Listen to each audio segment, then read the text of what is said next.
Gotcha.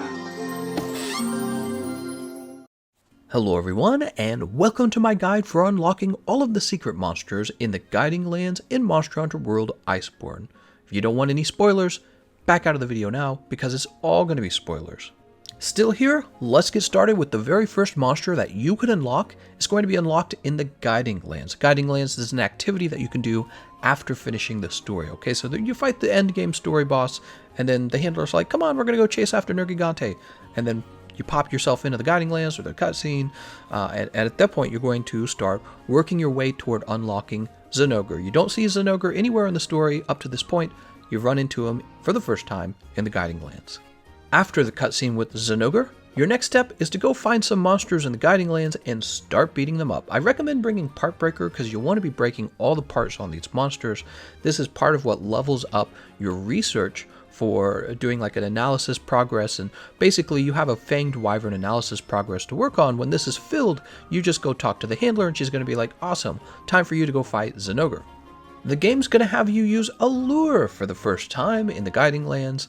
It's probably going to feel a little confusing at first when you do it. It's pretty straightforward, and eventually you'll become a master at it, of course, because you're going to be doing this a lot in the future. You're going to be luring a lot of monsters in the future.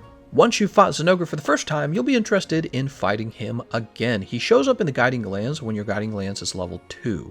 Now, if you're having trouble to get him to show up, you can try to use lures to get another one, or you can actually jump between two maps. You know, pick two maps that aren't the Guiding Land and jump between them. There's going to be like a loading screen, so it'll take a little while. Eventually he'll show up, but your forest region does have to be at level 2 in order for him to have a chance of showing up. You also want to eventually level up your ancient forest high enough for tempered Zinogre to show up, because you're going to need tempered Zinogre parts from the Guiding Lands as well.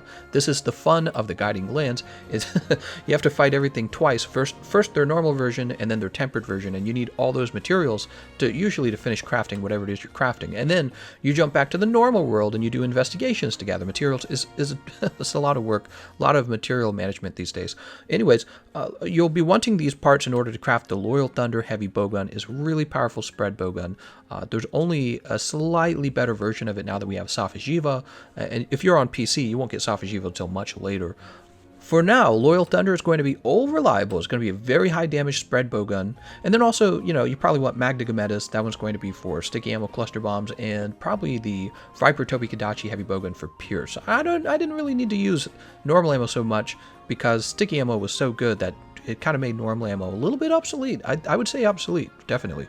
But yeah, so that's Zinogre, and I talked a little bit about the rewards for Zinogre as well. Now that you've unlocked Zinogre, you can immediately unlock Yian Guaruga as well. I'm probably saying his name wrong. I don't know how to say the first part of his name, but I know the second part is Garuga. Anyways, you unlock Garuga by getting your forest region to level 3. And of course, you just level up your region by fighting things in that area and by gathering ore, gathering bone piles. So fight some monster in the ancient forest or the forest region of the Guiding Lands. This will get your forest region to level 3, and Garuga will show up in the form of an assigned quest, Return of the Crazy One, an assigned quest, okay? So after you're done with that, now things are going to get a little more complicated. Eventually, you're going to want to fight the scarred Yian Guaruga, and he doesn't show up until you can bring your forest region up to level 6. Now, you can't bring your forest region up to level 6 because there's like a cap. There's a cap to how high you can level up your regions until you reach the appropriate master rank. So you need to bring your master rank all the way up to 69. And when you've done this, this is going to trigger, you know, a prompt with the field team leader. You're going to go talk to him, and he's going to give you a quest called the Big Burly Bash. You finish the Big Burly Bash. It's kind of a tough quest, actually. And after the quest is done, Scarred Garuga becomes available. But also, again, you do have to have your forest region all the way at level 6 in the first place in order to get in there. So you'll reach level 70. You'll pop back into the Guiding Lands, and then you'll go and continue to level up your forest region to level 6, and that's when Scarred Garuga shows up. Now that's just Scarred Garuga. You actually also want to fight all of the other secret monsters because like Garuga, they have these really valuable materials you need to get upgrades on your weapons and your charms and your augments. So who else are we interested in? At level 70, you also unlocked Brute Tigrex, Silver Rathalos, and Gold Rathian. The reason you're not running into them naturally in your own game is because to get Brute Tigrex to actually show up, you need to bring your Rotted region all the way to level 6. To get Silver Rathalos to show up, you need your Coral region to reach level 6. And to get Gold Rathian to show up, you need your Wildspire region to reach level 6. So it's the same for all 4 of these guys. You know, it's kind of like there's this cap for the Guiding Lands. You reach Master Rank 70, 4 new monsters show up, 1 for each of the Guiding Lands. If you want to fight them sooner after reaching level 70, my recommendation is to find somebody in Discord who already has those investigations and be like, help, I want to fight these guys. Or ask them, hey, will you host the Guiding Lands for me? I need to fight Brute Tigrex for the first time, Silver Rathalos for the first time. And what they can do is they can pop into the Guiding Lands, bring you along with them, and be like, all right, I'm luring out Brute Tigrex. See? So it's very important to have friends for the Guiding Lands. And that's because, you know, if you're trying to unlock a really tough monster such as Brute Tigrex, Silver Rathalos, Gold Rathian, it helps to have friends who have lures, because you can't have all of your regions maxed out at the same time. Unfortunately, you can't have that.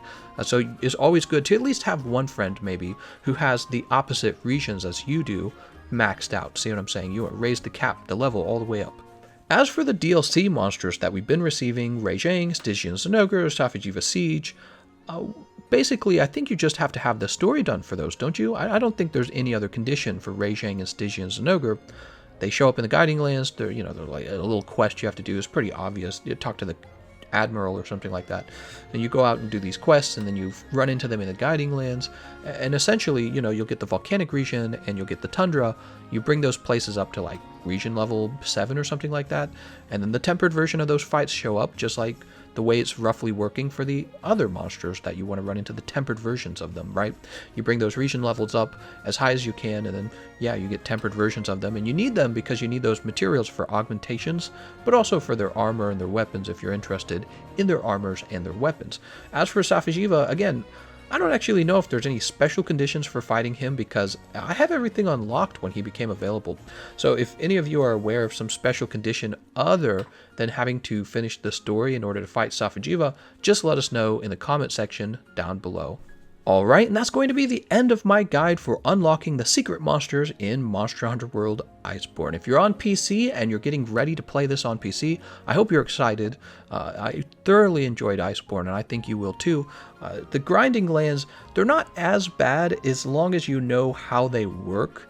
Okay, so it really helps to know how the Guiding Lands works, and again, it also helps if you have a friend who kind of raises the maximum level of the opposite areas that you're raising, and then the two of you just trade lures and you see what I'm saying? That saves a lot of time. So if you want some help in the future, be sure to make friends in my Discord server. We have 25,000 members, so you'll probably find somebody and tell them, hey, I'm on PC. Are you on PC? When PC launches, would you like to grind with me in the Grinding Lands? And they will say, well, yes, I would love that, good sir. So that's kind of the whole idea behind it. And yeah, so let me know if I helped you. Other than that, I think we're ready to wrap up the video. I'm going to thank you all for watching, and I'll see you guys next time.